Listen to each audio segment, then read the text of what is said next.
This episode of the 4MileCircus was our first attempt at a Skype interview for the show.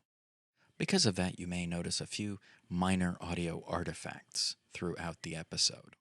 We're working on solving those problems for future Skype interviews. Now, on with the show. Welcome to the 4MileCircus. 4MileCircus is a media services company in Brooklyn, New York. My name is Sean Mannion, and I am joined by my business partner, Nicole Solomon. Hi. Oh, was it not my turn to say hi? I suppose it was. I suppose that was appropriate. This show is about, we talk to like artists and like cool people, like musicians. Musicians are cool. I've been told this.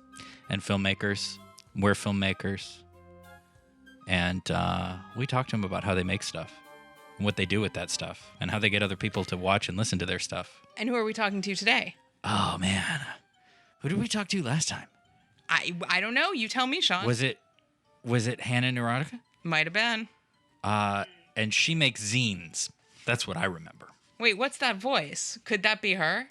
Is that Hannah Neurotica herself? She's here. Well, she's not here. She's on Skype. No, that's Sean. It's Sean. It's Sean. That's right. It's Sean. I'm doing everybody's voices. Yes. For listeners just tuning in, it's actually the Sean Show, where he does everybody's interview part. But so we're talking to Hannah Neurotica. We're talking to Sean pretending to be Hannah Neurotica.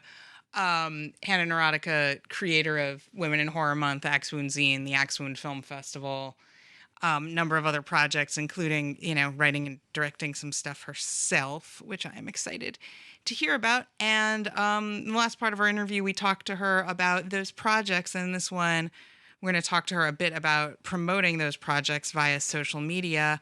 But first, I wanted to ask Hannah, you write and direct things yourself a bit.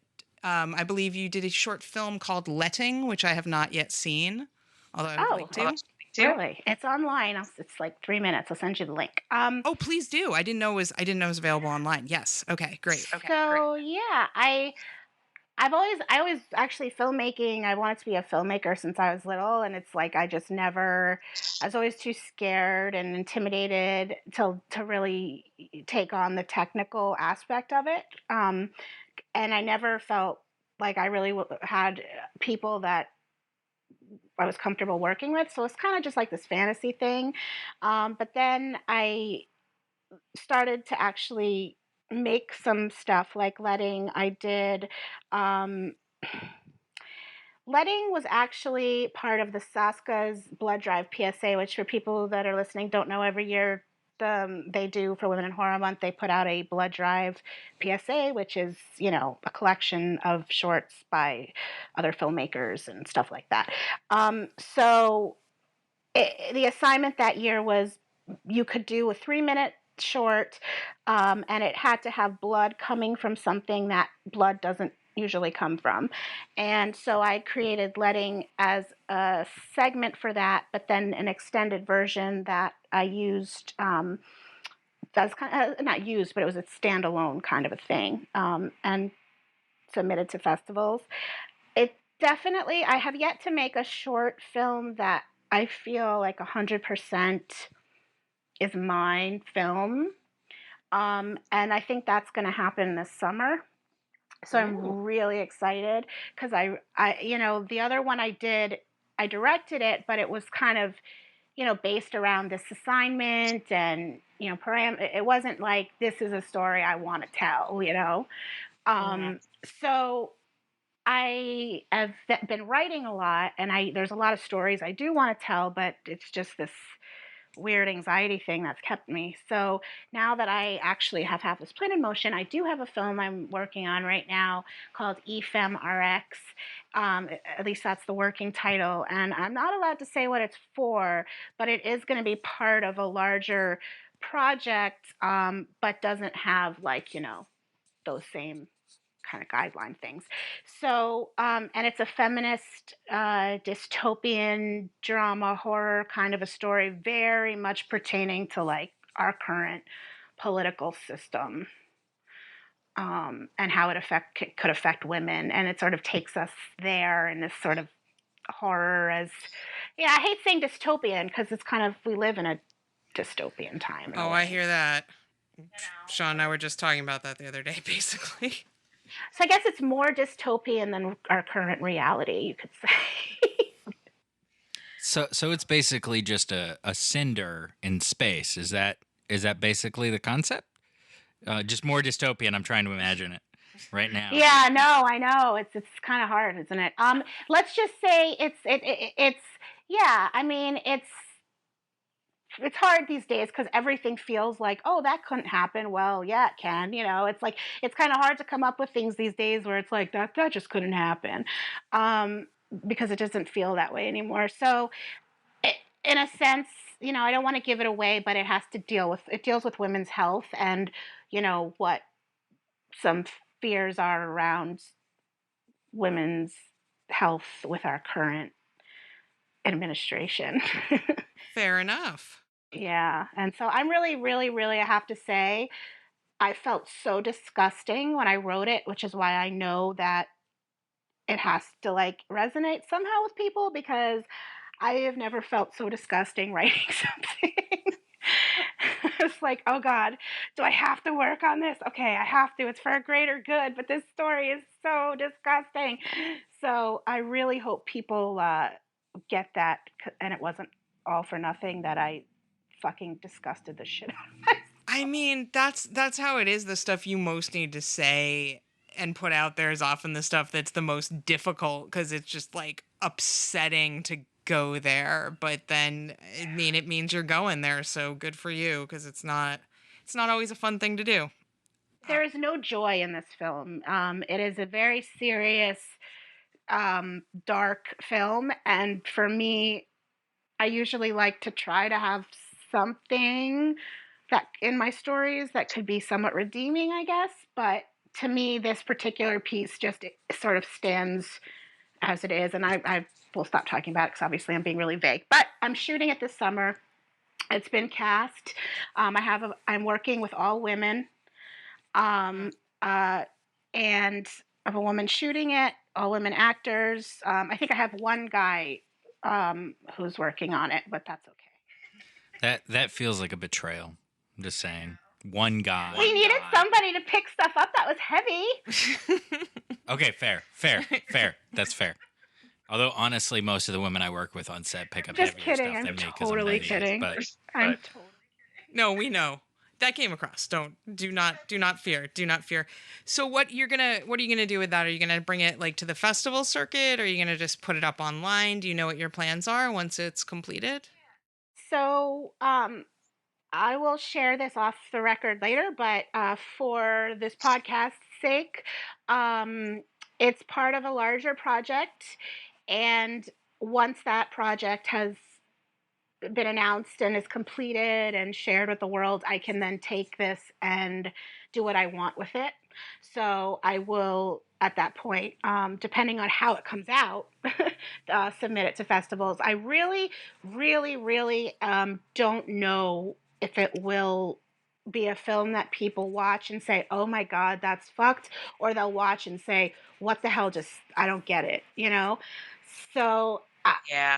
that's the hard part, and I don't know how much of it's going to come across that I want. So depending on how it comes out and if the message is clear, then I'll kind of know what I want to do with it. But my main goal is to make a film because it's what I want to do most right now and what I'm scared of most and what I feel I need to do. So that's my goal. And if it comes out shitty, that's okay. That's a good attitude to have. That's an excellent attitude. I was gonna say that if people don't get it, that's fine. You should embrace people not getting it. And then pretend like that's part of it. If it's not part of it, maybe it is part of it. Maybe that's your plan. But that's what I do with a lot of my short films that don't make any sense to anybody, including myself. I'm just like, well, what do you think it means? And then they tell me, and I'm like, good, that's a good answer. I'm going to take that.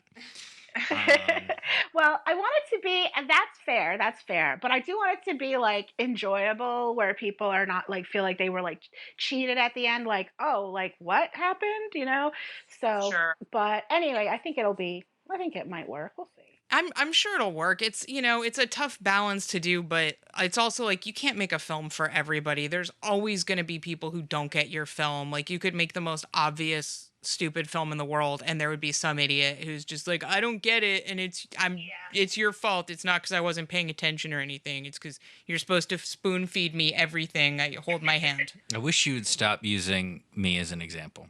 Yes, this is what Sean says whenever I make a film.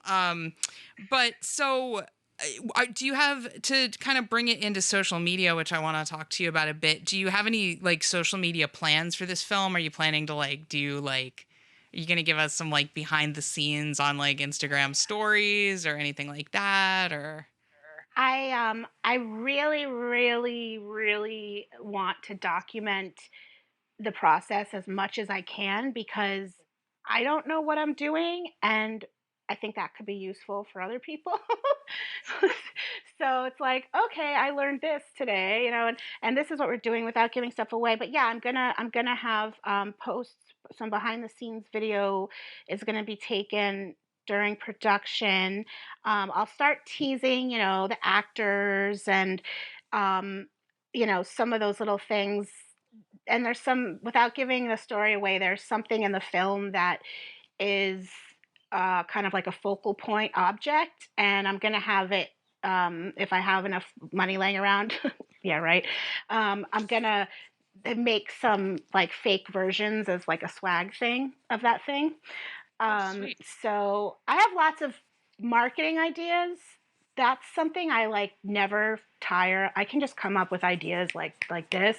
It's just a matter of, which ones stick and do I follow through on and make the most sense at the time. So because the film is going to be really not a pleasant experience, I want to make sure to promote it in a way that there's some social activism involved in, here, support this organization, who deals with women's health or this or that, just to kind of show that there's like this purpose behind this dark story. Yeah, and then it gives people something to do with their like if they have like negative energy, from like watching the film and they're feeling like freaked out and stuff, like to be able to channel that emotion in a positive way, I think is great. Yeah, and I think just to go back real quick, I was thinking too is like, one of the biggest challenges with telling a story, obviously, when you're a filmmaker is not if you have money, like that's going to impact what you write. So as I'm writing the script, it's like, oh, wait a minute, that's going to cost too much to shoot. And even things that seem so simple, I realize won't be. And then it's like, okay, so how do I tell this story with this visual that's going to be something I can afford? And I think that that's where you really have to just get so creative in your storytelling. Totally.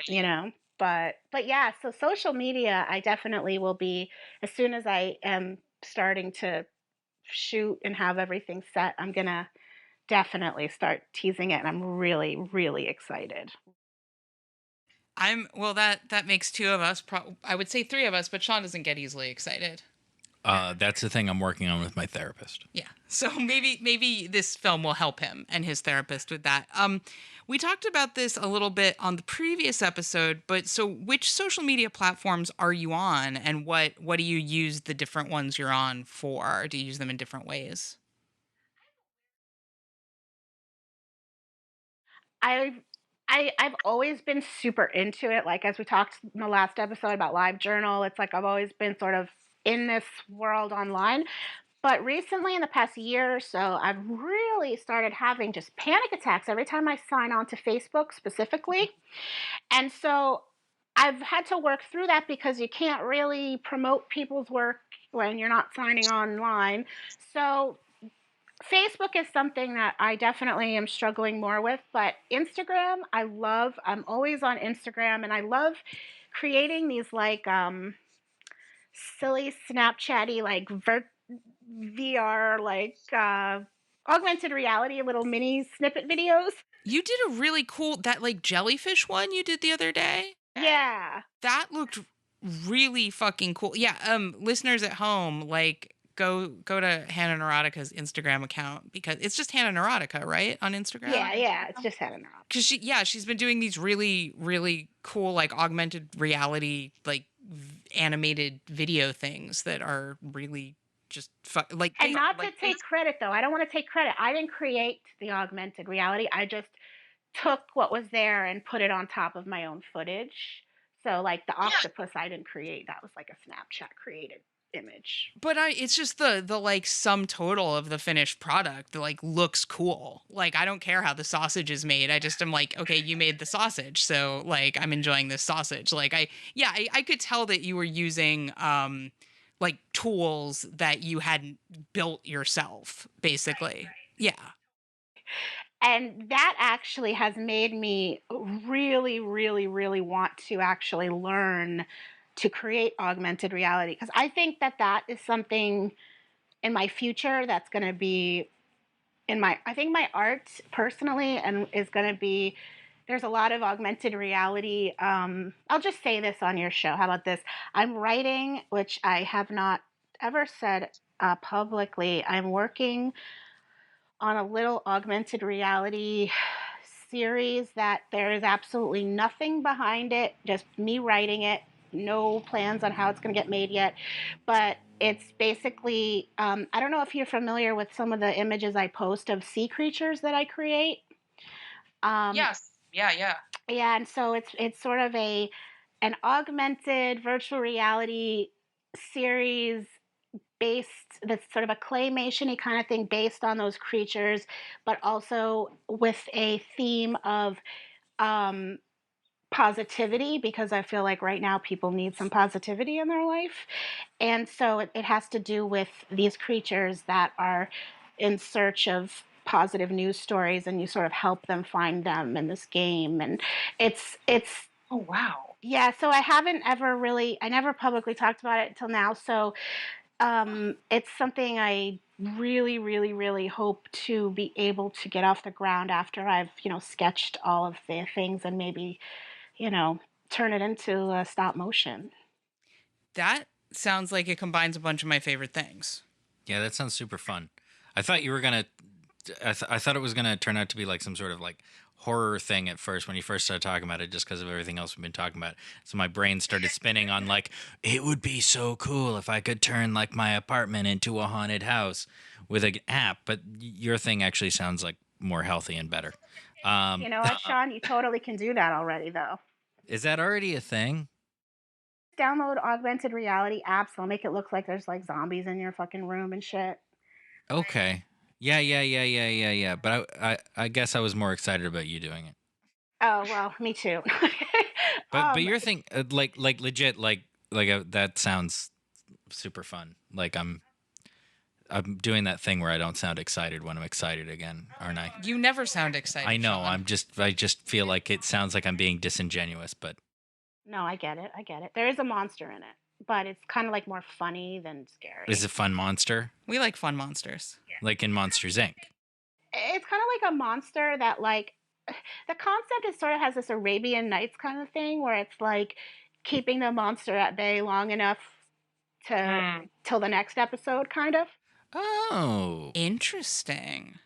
Yeah. So so that's something this year I hope to start being able to really talk about, because I feel really strong about that project, and I'm excited just thinking about it.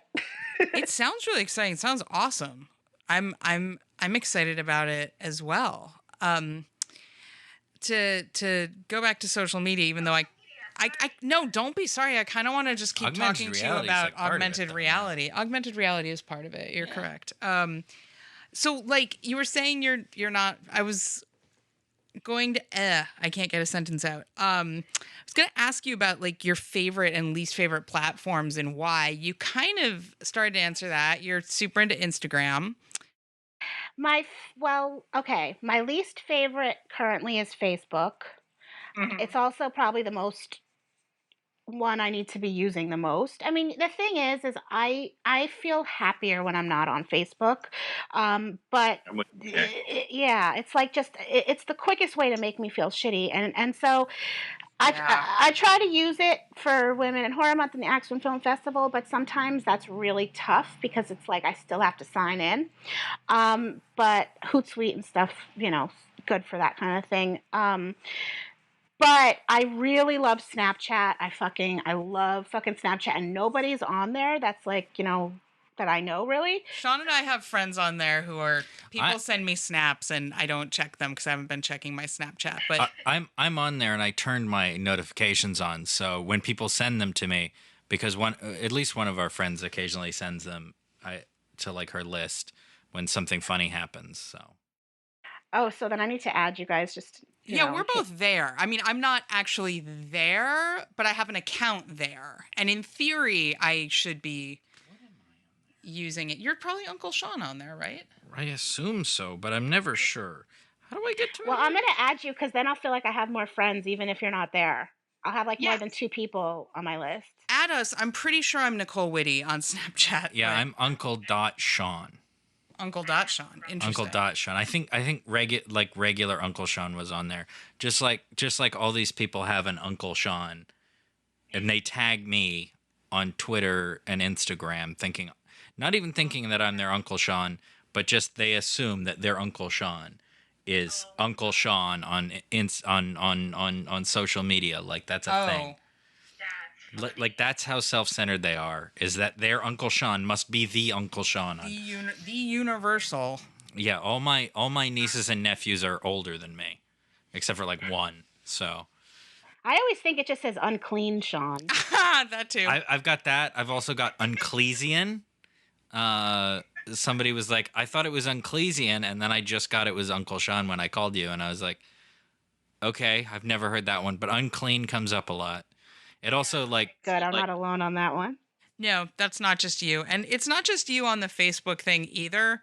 I mean, Facebook stresses me out. Sean here actually, post-election, kind of went dark on Facebook for a bit, and I was, manning the 4MileCircus ship for a second. Although now, mostly both of us kind of avoid Facebook, even though we really shouldn't.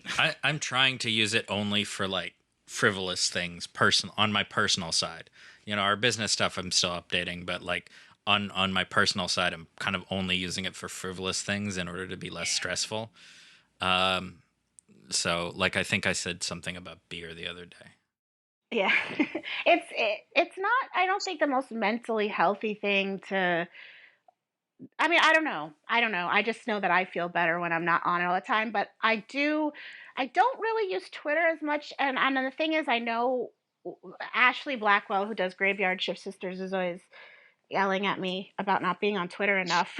But I think I'm really just comfortable on Instagram in this way that's that's where I feel like I'm in my element because I don't have to really. It's not that there's not as much pressure, which is funny because everyone seems to have issues with Instagram and pressure and feeling like their life isn't beautiful enough and this and that. That's one thing I've never felt, at least, which I'm glad for. But, social media marketing is something I was super into for a while and actually almost went to graduate school to study. And then I was like, my anxiety just kicked in and it was like, I don't want to do this anymore. But I truly do underneath that love social media marketing because it is about telling stories and about bringing community together. And Women in Horror Month, wouldn't exist without social media. Yeah, social media is kind of the fabric of the fabric of the thing. Wow, look at me in my words. And it's the thing of the tapestry. Yeah. And the threads come together for stuff. You can't avoid it, I mean, Ashley's okay. First of all, Ashley is fabulous on Twitter. She is one of the best Twitter users I know, and thank God she's on Twitter. She's one of the, one of my favorite people on Twitter and off Twitter as well. And she uses it really well. She, her content is good. She engages in conversation with people. She's really good at signal boosting stuff and, jumping into conversations in a very real way that's not there are some people who are very spammy on Twitter who will jump into conversations in a way that doesn't make sense and, in an effort to try to promote their brand or whatever. And Ashley is a good example of somebody who does it right. And so I would always say everybody should listen to whatever she has to say about Twitter. But by the same token, like a thing Sean and I have been preaching to people a lot recently about social media is like there are all sorts of best practices. There are all sorts of things that will work for most people if you apply them and things like that. But at the same time, at the end of the day, you kind of have to do what works for you sustainably. And what that looks like is going to be different for different people. And that's just how it is. Like, I have lots of friends who like are like, I don't like Twitter. It stresses me out. I love Twitter. It's like the least stressful social network for me, but that's me, and that's also me at the level of visibility I'm at right now. Maybe someday we'll reach a point where I'm more visible than I am now, and Twitter's going to become a lot more hostile for me because people will be aware that I exist. Whereas now I kind of am, in my little community, and awful people who come bother me are infrequent enough that they're pretty easy to deal with. But like, it's just so if like you're not feeling Twitter that much, like, I mean, you're on there. You have accounts for yourself. You have accounts for Axe Wound and Women in Horror Month, and it seems like when you've got something going on, you are on there sharing the information and etc. So Yeah, but I should be doing it every day, and that's something I don't do. And Ashley and I actually talked about that recently, and she when it gets closer to the festival, she will help me a lot of the times. Like, she'll take over the account for a few days, and so, but she's really helpful. She has all the logins for all the accounts, so sometimes I'll be like, can you go on Women in Horror Month and tweet something? you know so Ashley's amazing, and I definitely think that I do a disservice to women's work and showcasing it by not posting. And so that's something that I really, now, especially now that I have this brand new computer, I'm going to try to, one of my goals this year is really trying to just, even if it's just one day more than normal, like just really trying to keep things up to date, because there's a lot of things going on, and I want to be able to, promote them more than I do rather. I mean, I'm sure you're already on top of this, so it's kind of a waste of breath, but I'm going to say it anyway. But I'm sure you're on this, but the more you can just schedule stuff in advance like that, like if you've got stuff you want to go out, like I mean, this is what I do is I just take time to like sit down, queue up a bunch of stuff that I know I want going out over the next week or the next month or whatever it is, so that then I don't have to be like on Twitter every day throughout the day, and I know that I've got content going out that's the stuff that I want people to know about. And for my mental health, like that's a big pressure relief. That I should do that more than I do, because there's no reason not to. I think with Hootsuite though, sometimes I think like, so I'm posting it, it's scheduled, but then if I'm not there, are people thinking I'm rude if they like respond to something and I didn't see it and didn't, sign in to write back, and then I just start going in this like black hole of like, what if this happened? It's like, Oh, I relate to No. everything you're saying. Absolutely, but it's also like people understand, like, even if you did post it right then, you might not respond to people for a couple hours, and it's better to respond when you're ready to respond and when you're comfortable and when you can actually engage with people than to like have like feel like you have to do it. I mean, I think that's a thing that we talk about a lot is like it's better to go in and do it when you feel good about it.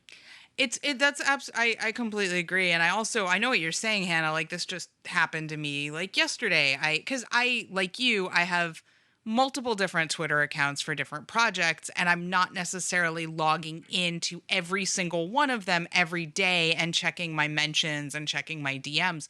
And then sometimes I do, and I'm like, oh my God, somebody sent me a really nice thing 5 days ago and I didn't see it till now. But if they're saying that bitch Nicole, she's so stuck up and thinks she's better than me because she took 5 days to send a really nice reply, then that's that person's problem. And like there's only so much you can do, and there is so much anxiety to be stoked on social media that whatever you can do to not have to just withdraw completely, I think is a good thing. oh, that's true. I should start using Hootsuite more. I think I've had such bad, with Women in Horror Month and all the years of it, I can definitely say this past year, believe it or not, we had the fewest trolls But before that, it's like I was, signing into social media and having people like saying such terrible things to me. And like, you know, one person in particular, like I really was actually scared of this guy and like like thought he was gonna like hunt me down or something. And like I think that after a while, like it just started to like take this toll of like being trolled because I am a woman who like talks about these issues of horror and inclusivity and stuff. And so I think it's just having to get to this place where I can say, okay, if I'm posting for Women in Horror Month, that's not Hannah posting. I'm just posting on behalf, just like with 4MileCircus, just posting 4MileCircus. It's not like I have to be really personal and but you kind of want to, I don't know. It's complicated. That's a really interesting point that you raise because, like, you do on social media, even if you're posting on behalf of a broader umbrella or project, you still want it to have that personal feel. Yeah, but how do you separate yourself so that you're not absorbing this abuse like a sponge, and you're like, this isn't about me. This is about this person and their issues, and there's something called Women in Horror Month, and they're a misogynistic asshat. So, of course, they have to, like, throw feces like a monkey or whatever. And that's them, and that's on them, and it's got nothing to do with me. But how do you keep that, like, personal community thing and have those boundaries at the same time? And I think it looks different for everybody, I guess. I'm also curious, without going into it, is the person you're mentioning a person you told me about like maybe a year ago or something? You said something, we like PM'd about it on Facebook. Honestly, I don't remember. Because I looked that guy up and I was like, holy shit, I'm really glad that. It probably is. Does he look terrifying? Yes. And he obviously has a lot of time on his hands to obsess about women who he feels, I don't know, owe him something, I guess. Yeah, he scares me. I don't blame you. And that actually, yeah. So, and he, what's scary about people like that is when you're up to the 8th year and they're still there. They're still following. They're still keeping an eye. And it's like, that's just really disturbing. And I think that, I think with social media, to bring it back to that, it's like, I think it's so, as you said, dependent on what your goal is. Because when you're doing anything that's activist-y and relating to women and any group, marginalized group, it's like, you really are going to have to face these other challenges that maybe someone with like a record company isn't going to get faced with on a regular basis.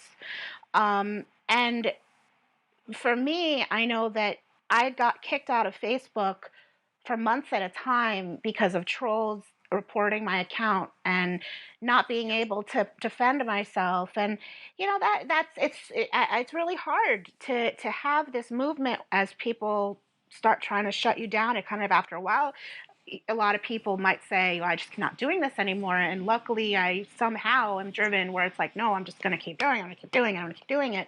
But that's not easy. And that really, it's not something that everyone can really do. No, it takes a huge toll. And I wish that you were the only person, the only woman, it's mostly women, not exclusively, but woman I know who deals with exactly this kind of shit of like getting locked out of your social media accounts because a bunch of trolls did an organized harassment campaign against you and all reported your account as, containing some shit it didn't contain, which I've heard that story many times. And it's hard because like something like Women in Horror Month specifically exists on social media to such a large degree. And your other projects also, social media might not be where they live quite as much, but it's still a crucial component. But, and, people like you or me and Sean or any of our friends who are all like using these platforms who are keeping these platforms alive and vibrant. And it's hard when those platforms aren't then taking the abuse you get on them seriously and working with you to solve this problem. And I have so this is making me think about something that this may be, this is related, but it might be too much of a tangent. And if it is, you can stop me, because I think it's interesting because this is horror. Okay. And it's a genre thing, and it's sort of a it seems like, so there's spaces like horror, like comics, like sci-fi, like programming that are like traditionally viewed as, but not in reality, not but traditionally viewed as like lonely boy nerd like regions, like where that's where they like get to have their own space. And what's happened is, and you know, this is me identifying as a lonely boy nerd whose main friend, as like until I was like in high school, was Star Trek: The Next Generation. That there's like this specific hostility that is like guys that you're describing, obsessive hostility, and it comes up most on social media in those regions specifically. Not that they're exclusive to these regions, but because it's like these guys who thought that This is my space. exactly. It's like, and I it's, get to define what horror is and what's good and what's not, and how can anybody else participate, let alone some lady? exactly, and it's the same thing in any of the other genres. And I think it's very sad because it's like people who felt rejected then rejecting people because they felt rejected before. I don't know. One of the things, one of the ones you didn't mention, which there's tons of them, but a big one that comes to mind is the gaming. Oh yeah, Gaming, that's right, yeah. yeah. And I have to just quick tangent, as somebody who has recently become like a super gamer, I have this little part of me that's like, I need to do something on that end, because that they are like so far behind. And then they have the Gamergate thing that happened, and so. But the point is, it's like, I mean, I'll play video games where it's like you put your name in, it says Hannah, but then it assumes you're a guy, so it's like, Hannah, how is he? And you're like, so, I think and that actually, I don't know what I'm trying to say, but I think like with Women in Horror Month too, it's like my hope was always that, yeah, we're focused on horror, but maybe somebody will then say, what if we take this and apply it to another thing like gaming, or like a domino effect, and sort of across the board. So, um, and social media just gives you that ability right now, and as opposed to like even when I started Axewound, and I didn't have that. So I think people have more power than they realize sometimes. But then, as you said, you also are limited by the platform, and it just takes one bad incident to kind of shut you down. Yeah, because I'm very aware that I have enough anxiety as I do about social media. And if I was in a position where I was getting that kind of abuse and getting people just paying that much attention to me and starting to follow me, like starting to hate follow me and being like, oh, what's she up to? I don't know how that might change what my life looks like in terms of using social media, in terms of how I have to use it professionally for a number of different purposes, not just 4MileCircus even, but it's very central to 4MileCircus.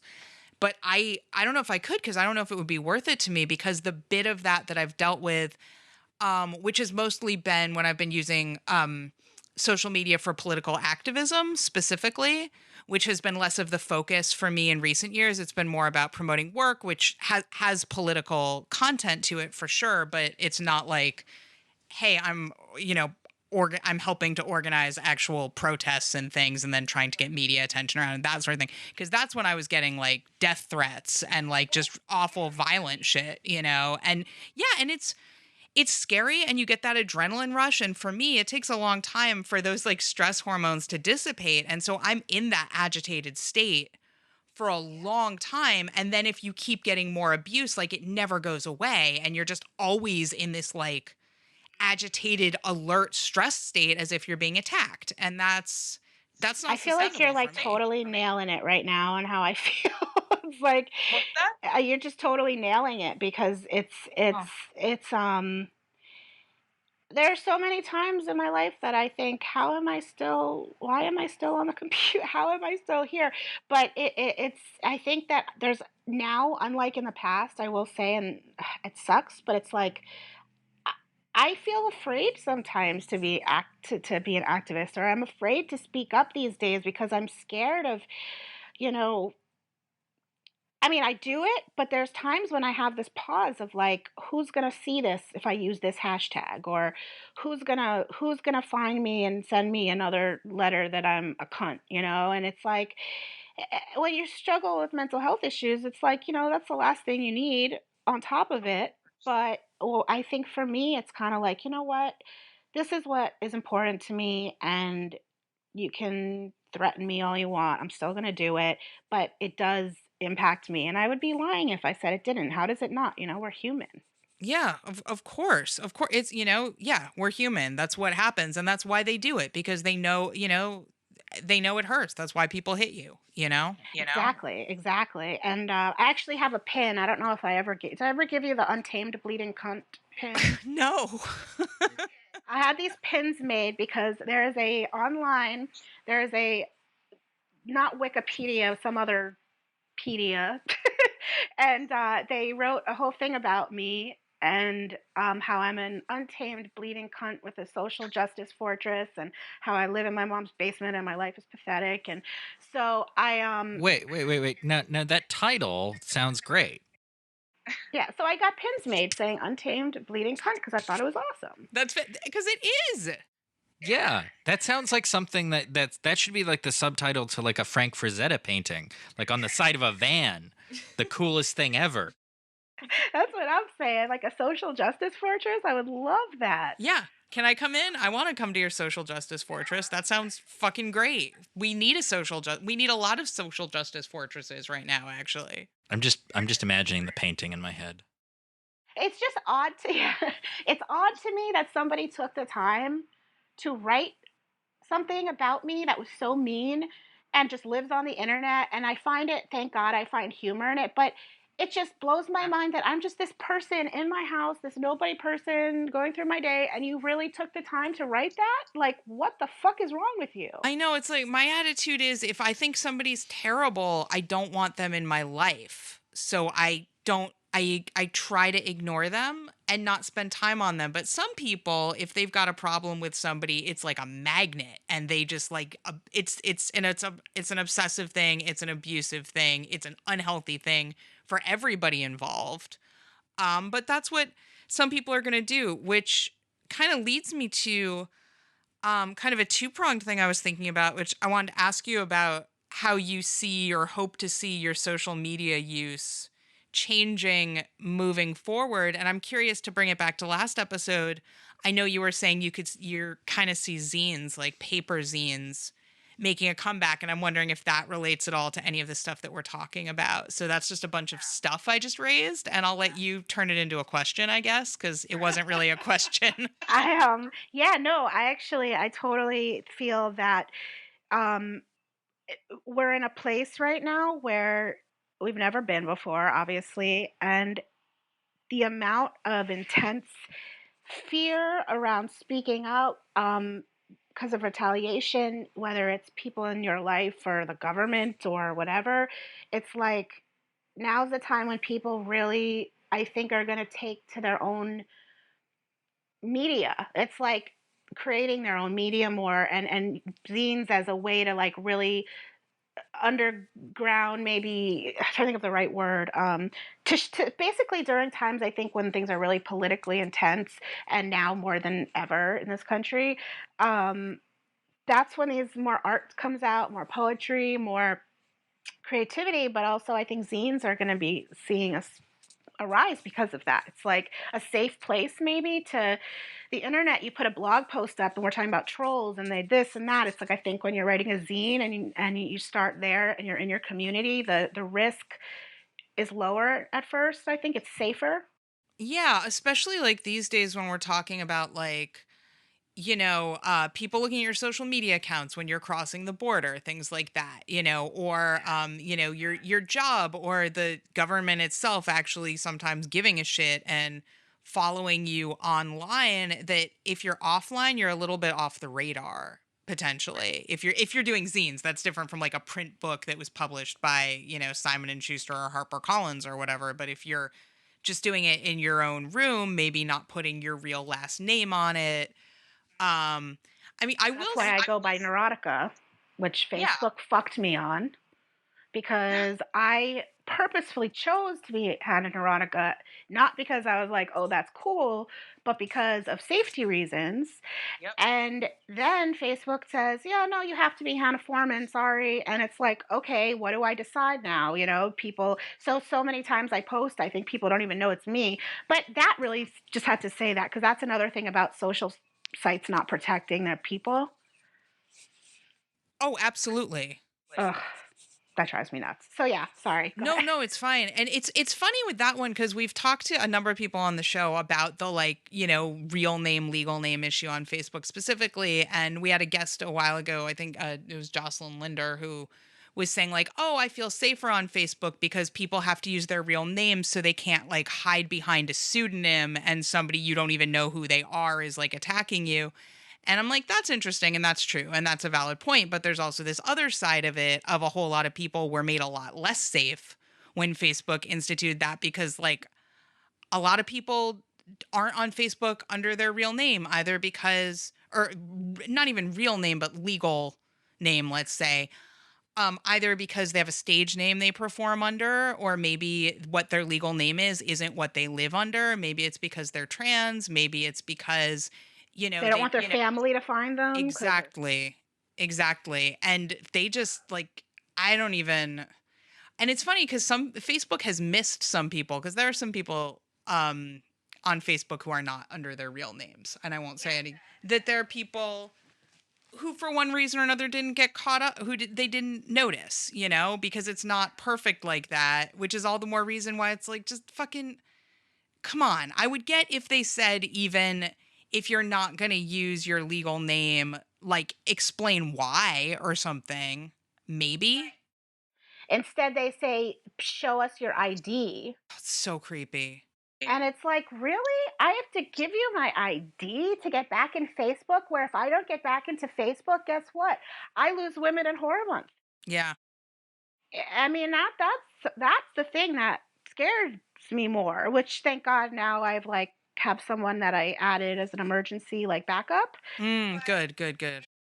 Yeah, but you know, I think that there needs to be, I know now they're all on like Facebook tackling fake news and all that, but I think paying attention to the people on the network, no matter it's Facebook, Twitter, Instagram, and their safety and their perspective and their lifestyle. I mean, I feel like there's this disconnect between the people that own it and those who use it, and there's just so much ways we could be making people safer, and it's just not.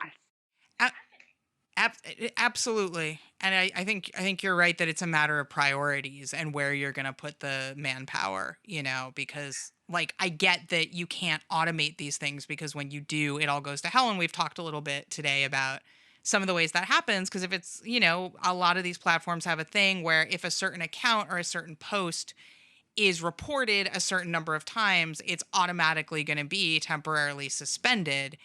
Yeah. And that gets abused all the time. And by the same token, I have personally reported any number of accounts and posts for making violent threats against people I know, for example, and reported it and then gotten a message back being like, we have reviewed the content in question and found that it does not violate the like. Yeah, I hate that shit. I hate that. I have a positive story about that where recently I got a notification from Twitter that somebody who I reported for posting violent content who had actually posted like some vaguely threatening things on Twitter did get like kicked off. Great. Hopefully they're getting better about that stuff, but hopefully. I mean, I've heard more stories about it not happening than it happening, so. I mean, I would love to have an alternative to any of these platforms, but the only way they're useful is if people are there, and if people are on Twitter, you got to go to Twitter. Like, I mean, LO didn't quite take off. Right. I don't know what you're talking about. That's our like LO reference of the episode. I think we have to mention LO on every episode. I was on LO for a minute. Me too. For a minute. And I still get sometimes emails that say you have a notification on LO, and I'm like, what? How do I still get that? They still exist? I get. Go ahead. No, go ahead, Sean. I was just gonna say I think I have a theory that I haven't tested about why LO isn't popular. Porn didn't navigate there. Yeah. Like it didn't become like a place to find people in porn or pornography itself. Can you find a lot of that on Facebook? Yeah. Well, your mom's on Facebook, which is not the same thing, but like Your family. your family. So that's Tumblr, you can find all of your Tumblr life. is like 90% porn now. Yeah. No, Tumblr is just straight up porn. Yeah. Like and not even in like the way it used to be. Now it's just all like fake link things that start following me. They're like, here's a thing. I'm like, oh god, it's another porn blog. Oh no, it's just fake links that want me to click through. It's not even like just legitimately a pervert. It's And that the makes me circle sad. Of life. It's the circle of social media life. Porn always just takes over. That's the way life is. Porn just always comes. It's a harbinger of like what the next things are going to be, and I guess what's going to sink and what's going to float. Just to back to like the platform thing though you were saying, I just thought one of the things I launched, it didn't take off at all, and I haven't pushed it, so it's not like I've mentioned it very much online, but I did start a message board on the Women in Horror Month site, and I think I got scared briefly to like promote it because my first thought was, oh great, this is going to be awesome, and then all the trolls are going to show up. Should I even mention this? And then it's like, then I don't know. I felt like message boards went out of date when social media was big, but now we're at a point where maybe they're safer. Yeah. I don't know. If people who are listening to this are interested, I did start this message board. It hasn't really taken off, but if people want to help, like want to post there or put call for submissions for their events or advertise for their podcast, like it's there, and we'll see. Maybe this year it can become active somehow. See. I believe I got I think maybe you need to get an account, and I did that because I remember when it started and I was like, oh, I have to get set up for this, and then I forgot about it. So you know what? It's hard even if you were set up when no one's posting. It's Yeah. How do you get it going, There were like 2 posts, I think, when I checked it, and I was like, cool, I'll check back, and I haven't. But I am going to check back, and I will make a point to have that be one of the places where I when I'm making the rounds, like I'll be sure to hit up there, and hopefully if there's other people there, then we can start talking. So everybody listening. There isn't. So if you want to, I'll be there, and we can see if slowly people will go there. Nicole and I will start an argument on there. Yeah. We'll pick something that I There you go. disagree Gotta with her start some on. drama. So come watch the huge high stakes drama between me and Sean arguing about. Is it called a flame war? I never got Sure. into message boards. Yeah. Is that what it I is? don't- We'll have a flame war between me and Nicole. I'm gonna get the mods on you. Oh Perfect. yeah. Get one of us banned, and then See, I only know stuff about message boards from having to check them when I'm looking for answers to things because they're useful for people answering questions, but I never post to them. so we can ask and answer some questions on the Women Horror Month message board. It'll be great. And honestly, if one of the sections there is like, are you looking for exposure? And it's like, Yes. then maybe people We that will are help you looking for expose guests yourself. for events or for podcasts or blogs can look at the thread of people looking for exposure. And I'm just hoping it can kind of bring people that are the noise of social media. For some people, maybe it'll just be a little quieter and get to the heart of the matter for specific things. Absolutely. I think we could all do with a little less noise in our noise to content ratio, basically.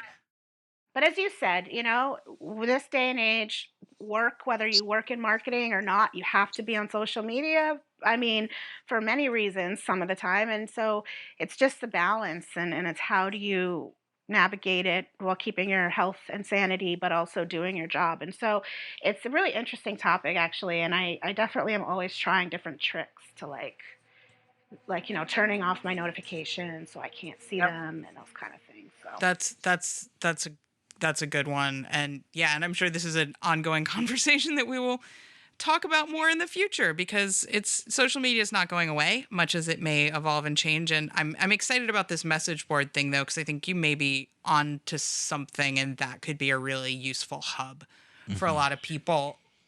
This has been a very retro episode. I think that retro is coming back in a different way. Like because retro's always in, but like I think that in a real serious way, forms of communication that seem outdated are what we need right now because they're to the point. They're they're not. There's no. It's not as much bullshit. There's no ads. It's like, this is what we need, this is why we're here, this is what we're doing. And social media has its place for other stuff, but not for everything. Like, if I hosting a film festival, maybe I just want to go to a message board where women filmmakers are and say, hey, check this out. So I think that having these quieter, non-corporate owned spaces are important right now if we can get people to them. I cannot I could not agree more. And hopefully maybe our we should listeners start will one go too. to space. Maybe we should start a message board? Also, Maybe. that like links in. I can set that up. We can talk about that. We can talk about that later. Okay, so everything old is new again. I could not agree more. Late Cambrian, who was our last interview, we're talking about putting out an album on cassettes. I've been trying to listen to music on vinyl recently because I like objects and things that are not constantly connected to the internet, and we don't always all need to be connected to one another. So on that note, Let's play a game. yeah, let's play a game. You guys ready for trivia? Are you guys ready for Elias Koteas trivia? Do you know who No. I'm talking about? That actor? The actor Elias Koteas. You can look him up if you like. I have a thing. I barely know who he is, so I don't think so. I think It's you can guess. he was in the Thin Red Line, right?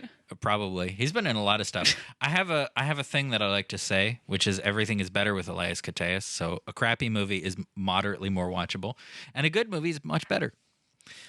He's a balding, like, middle-aged dude. Even when he was in his 20s, he looked like a middle-aged dude. If I saw him, I would know who he was, I'm sure. You totally would. He kind of looks like Christopher Maloney, but short and small. I don't know who that is either. The guy from Special Victims Unit. Oh, main cop you'd have to guy. talk to other Sean about that. Okay, well. All right, so Elias Koteas trivia. The first question is, which character did Elias Koteas play in the original Ninja Turtles movie? Was it A, Leonardo, B, Splinter, C, Jeff Kober, or D, Casey Jones?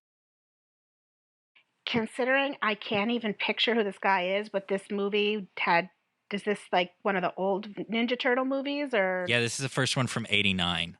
89? What was the first Or 90. option? It was either Leonardo, Splinter, Jeff Kober. You're going to say Splinter. Or the last one is Casey Jones. I'm going to go with the third one. Jeff Kober? Jeff Kober, sure. Yeah. I'm sorry. The correct answer is D, Casey Jones, the hockey stick wielding, hockey mask wearing vigilante. Jeff Kober is another fine actor who I enjoy, who played in Tank Girl. He plays Goober, Tank Girl's boyfriend. Shockingly, this isn't going over kangaroo quite man. as well as women in horror trivia. I'm like, it's funny when you don't even know who the person is that you're answering questions about. It's great. So the second question in Elias Koteas trivia is, where is Elias Koteas from? Is it A, Pittsburgh, B, Montreal, C, Athens, or D, over there? Athens. I was going to pick Athens too. Just You were gonna 'cause pick why Athens? Not? Why not? I'm sorry, the correct answer is Montreal. Oh. Well, his last name sounded maybe like it could have been Greek. He is Greek. Oh, He's so very smart. we kind of got it right. Exactly. That's why I put it in there, just to be confusing. These games are not fair. I was thinking Athens, Georgia. Oh, you're thinking Athens, Georgia, not Athens, Greece. I should have thought Athens, Greece, because we were not limited to the United States because there was Montreal. But Because there was Montreal. anyway, let's continue with the Elias Koteas trivia. What David Cronenberg film Ooh. is Elias Koteas a co-star of? Is it I A, wish I knew what he looked like. Dead Ringers, B, Shivers, C, On Golden Pond, or D, Crash? Crash? I'm going to have to say, I guess, the other ones I can't pick. I guess Crash. The correct answer is Crash. He is the leader of the people who fetishize crashing. Yeah, he's the guy with all the scars on him. I was just doing it by time. I was like, It's got to be Crash because of when it came out and because I watched Dead Ringers recently and didn't remember him in it. Freaking love that movie. It's so good, and he's so creepy in that movie. He's sort of the villain in Crash, the one who's obsessed with James Spader. So nobody won. Yeah, that was we totally lost that one. That's a okay. lesson, right? Because I feel like the listeners won because they got to learn more about Elias Koteas. And I did too, to be honest. And so did I. We all learned something today. Great. Okay. Well, on that odd note, Hannah, where can our listeners find you online to discuss Elias Koteas or other topics? Find me online on Facebook. It's Hannah Foreman, but Facebook, Instagram, Hannah Neurotica. On Twitter, I am actually Neurotica Media. I have been banned from my Hannah Neurotica account, speaking of social media, so I am Neurotica Media. And I will soon have my website up, which is hannahisneurotica.com, but you can always find me through Women in Horror Month and Axewound Film Festival. Awesome. Can't wait. And you can find us at the Axewound Film Festival in November, so listeners should do that. And don't hug us. Well, don't hug Sean. Unless, I'm just saying, I don't think you want strangers just walking up and hug. At least introduce yourself first. Sure. Great. Introduce yourself. Maybe we'll hug. And we are, I'm Nicole, and you're Sean. And we're 4MileCircus. Sorry, I interrupted you guys when you were doing your ending. Oh no, don't be sorry about anything. And this has been a great episode of the 4MileCircus. I'm a little punchy. 4MileCircus.com, 4MileCircus on Twitter, Instagram, and Facebook. And soon, I'm sure there will be an Elias Koteas message board that you can find on 4MileCircus. Yeah. Okay. Bye, everybody. Bye. Bye. Thank you. If you like what you heard, please subscribe to us on iTunes, SoundCloud, or your platform of choice. Please visit us at 4MileCircus.com to learn about our other projects and services, and be sure to follow us on Twitter, Facebook, and Instagram at 4MileCircus.